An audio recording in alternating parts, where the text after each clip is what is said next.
Maintenant, il me fait plaisir de vous présenter notre prochain invité. Emmanuel Faber a été nommé à titre de premier président du Conseil des normes internationales d'information sur la durabilité, ou l'International Sustainability Standards Board, en décembre 2021.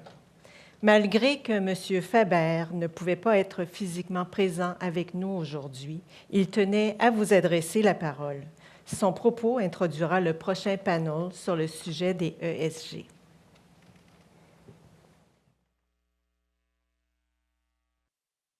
Bonjour à toutes et à tous, je suis Emmanuel Faber, le président de l'International Sustainability Standards Board. Et pour moi, c'est un grand plaisir et un grand honneur d'être avec vous cet après-midi pour le rendez-vous avec l'autorité, dont je sais combien il est important chaque année pour toute la communauté financière au Québec et au Canada. Et donc, je voudrais remercier Louis Morisset en particulier et tous les représentants de l'autorité pour cette invitation. C'est un grand plaisir aussi parce que l'ISSB a tout juste un an. L'annonce de la création de notre conseil a été faite par la fondation IFRS en novembre, le 3 novembre 2021 à Glasgow, et j'étais le mois dernier en préparation pour la COP d'Égypte qui s'est déroulée il y a quelques semaines. Donc c'est notre mois d'anniversaire, le mois de novembre 2022, et c'est un plaisir pour moi de partager avec vous quelques-uns des progrès que nous avons faits dans ces 12 derniers mois, dans un agenda dans lequel, en particulier autour du climat, il est de plus en plus clair qu'il est urgent de donner aux marchés financiers les moyens de se connecter aux besoins de l'économie réelle pour sa transition face aux risques à court, moyen, long terme en matière climatique, et également pour saisir les opportunités que créent ces situations. Ce chemin des 12 derniers mois, il est passé par Montréal. Il a commencé pour moi par une visite au Canada, un premier déplacement, y compris avec une rencontre avec le ministre québécois en avril 2022, où nous sommes venus avec les trustees de la fondation, Erkki Liikanen, le chairman de la fondation IFRS, pour la signature formelle de notre MOU, d'abord en avril pour une présentation et puis en juin de cette année pour la signature, qui a véritablement établi notre présence à Montréal pour un deuxième bureau global de l'International Sustainability Standard Board après l'ouverture de celui de Francfort. Nous avons entre-temps eu l'opportunité de nous installer dans les locaux de CPA Canada, que je remercie ici en présence de vous tous pour l'incroyable soutien que l'organisation nous a apporté. Richard, maintenant Pam, et bien sûr nous avons la chance d'avoir maintenant Charles-Antoine avec nous, qui nous aide à établir ce bureau, à commencer à tisser et à continuer, en ce qui le concerne, à bénéficier de son incroyable réseau et connaissance de tout l'écosystème québécois et canadien. Et puis, dans le courant de l'été, nous avons finalisé la composition des 14 membres de l'ISSB avec, en addition à Michael Jancy, un Canadien qui avait déjà été recruté au conseil, l'arrivée de Jin Dongkhwa, l'ancien vice-président et trésorier de la Banque mondiale, qui est installé au Canada et qui vient donc compléter l'équipe des board members qui sont basés à Montréal. Voilà, donc c'est déjà une riche histoire pour nous, notre relation avec le Canada, et j'aurai grand plaisir le mois prochain à non seulement être là pour notre semaine de conseil qui va se dérouler à Montréal en en décembre, mais aussi à la COP 15 de la biodiversité, où j'espère que nous pourrons faire quelques annonces sur les progrès de notre agenda. Ce qui m'amène à une deuxième partie de ma discussion, qui sont l'avancement de nos travaux aujourd'hui. Nous avons mis en exposition deux drafts de nos standards, S1 et S2, les standards généraux, et S2, le climat, fin mars, pour 4 mois. Je remercie toutes celles et ceux d'entre vous qui avaient participé très activement à cette consultation, à la fois dans les événements en outreach à nos partenaires, mais également en réponse directe par les lettres de commentaires adressées à nos équipes. Ce feedback a été très riche et le Canada, le Québec ont été très présents dans cette consultation. Ce qui est, et permettez-moi peut-être de le dire ici, ce qui est pour moi tout à fait important, entre autres parce que le gouvernement au Canada a mis en place un plan de transition ambitieux sur le plan des émissions de gaz à effet de serre. Le Canada est bien sûr un pays dont l'économie repose beaucoup sur de l'économie extractive, que ce soit celle du sous-sol ou celle du sol. Et du coup, la façon dont l'économie canadienne va s'ajuster, se transformer, construire sa résilience au travers des années qui viennent dans la mise en œuvre de ce plan est tout à fait pertinent, très très pertinent pour les travaux que nous devons mener. Et donc, avec un feedback très riche l'été dernier, après avoir parlé à plus de 30 000 personnes dans 500 événements, reçu plus de 1500 lettres de commentaires, nos équipes ont fait le point et à partir du mois de septembre, nous avons commencé à redélibérer. Nous avons pour l'instant fixé à peu près, je pense, 80% de nos éléments de redélibération et j'ai bon espoir que d'ici la fin de l'année, nous ayons terminé la substance de ces redélibérations avec ensuite, évidemment, un détail tout particulier accordé à la finalisation. Et donc, dans la première partie de l'année 2023, nos standards devraient être prêts pour passer au travers du processus très important de l'endorsement de l'IOSCO. Jean-Paul Servet, qui était à la COP, sur un panel avec moi, à la COP 27, a indiqué que l'IOSCO suivait de très près nos travaux, qu'il visait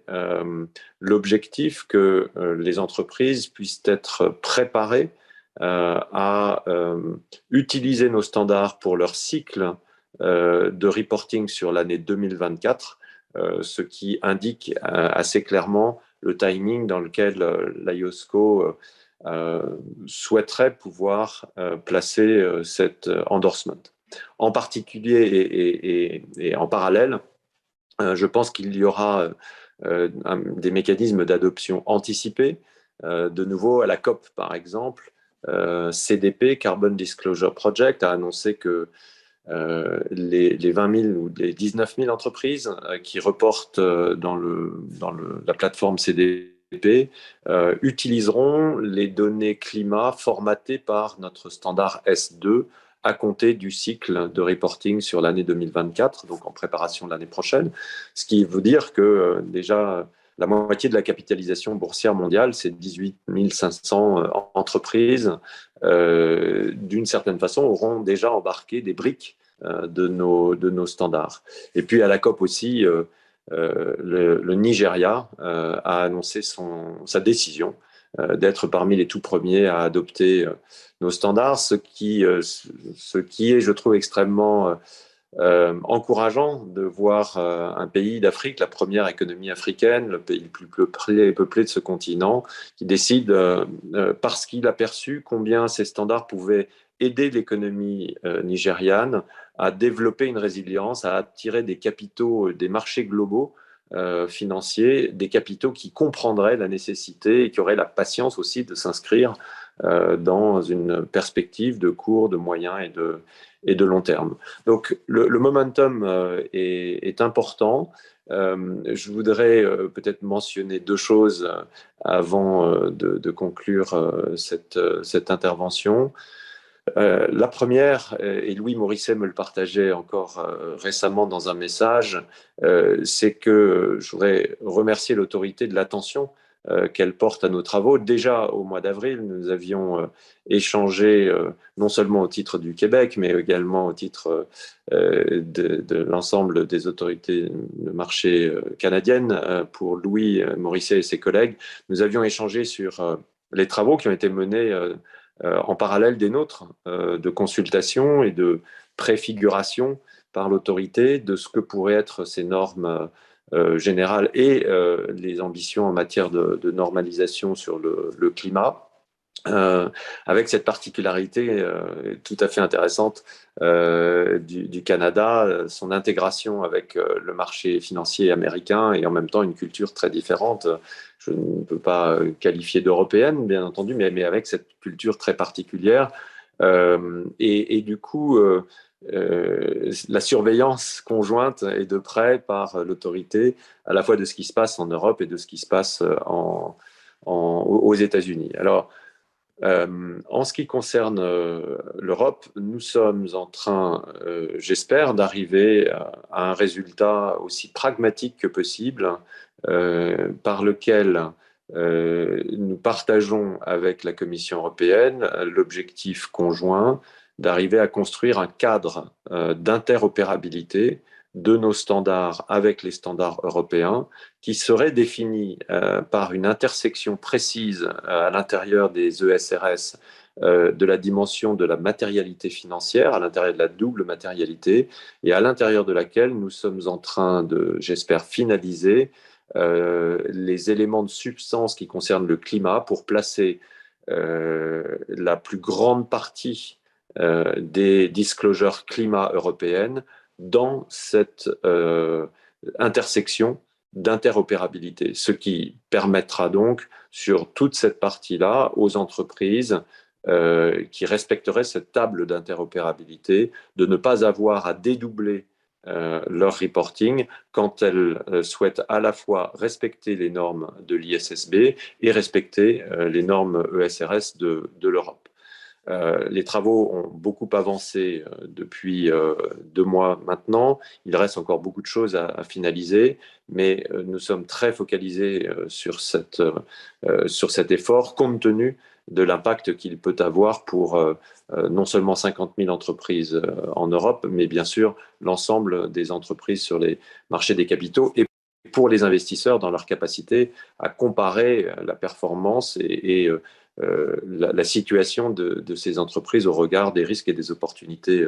climatiques. Donc voilà pour l'Europe. Et puis concernant la SEC, des représentants de la SEC ont commencé depuis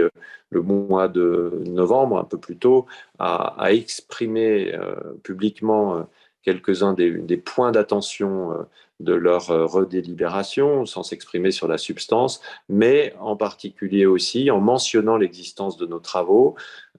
et en mentionnant le fait qu'ils y ont fait référence dans leur propre consultation. Et donc nous allons démarrer aussi, et nous démarrons en ce moment avec les États-Unis, un dialogue bilatéral plus rapproché pour nous assurer également de l'interopérabilité optimum de nos standards avec les décisions que la SEC sera amenée à finaliser. Et donc, et pour finir, le Canada, je voudrais d'abord féliciter, puisque je n'ai pas eu l'occasion de le faire, toutes les parties prenantes pour la décision qui a été prise en juin de cette année, de la création du Canadian Sustainability Standard Board. Je suis vraiment très heureux de la création de cet organisme qui va permettre de bien structurer notre dialogue au Canada et le démarrage de ces travaux au mois d'avril 2023, comme je comprends que ce sera le cas, me paraît vraiment tout à fait pertinent par rapport au fait que ce sera le moment où nous serons en cours de toute finalisation, sans doute, de nos propres standards. Et donc, les discussions qui ont démarré en ce qui me concerne avec Louis Morisset et ses collègues en avril 2022 pourraient peut-être, au mois d'avril 2023, prendre une connotation plus décisive et j'en suis vraiment ravi. Voilà, merci beaucoup de m'avoir accueilli à l'occasion de ce rendez-vous très important. C'est un honneur et un plaisir pour moi de contribuer d'une façon ou d'une autre à vos travaux et je serai ravi de revoir tous ceux qui seront autour de nous à l'occasion non seulement de notre semaine de conseil à Montréal le mois prochain, mais bien sûr de nouveau en février, en avril, etc., puisque nous avons désormais une présence très régulière en ce qui me concerne aussi avec tous les board members à Montréal. Merci, très, très bon séminaire et je vous souhaite une bonne fin de journée.